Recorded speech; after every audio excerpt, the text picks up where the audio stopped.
Hi guys, today we are going to make new words by taking a sound off of a different word. Okay, so the word we're going to start with is bone. What I want you to do is take the n off of bone. Take the last sound off of bone. So say bone without n. What word is it? Bow. Now I want you to take the f sound off of shelf.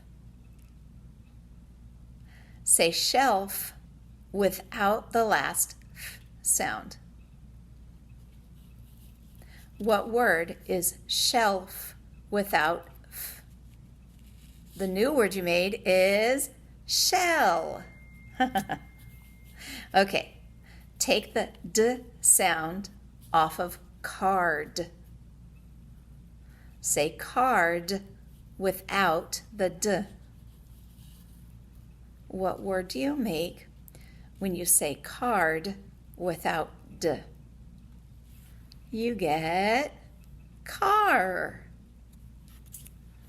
Now, this time remember that you're taking the sound off of the end of the word. So we're going to take t off of tent.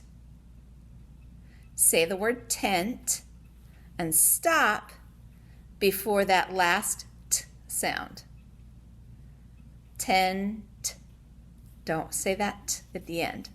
What word do you get when you take t off of the end of tent? 10, because if we put the t back on, it's 10, but we took it off instead.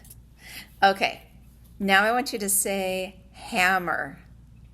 Say hammer without the at the end.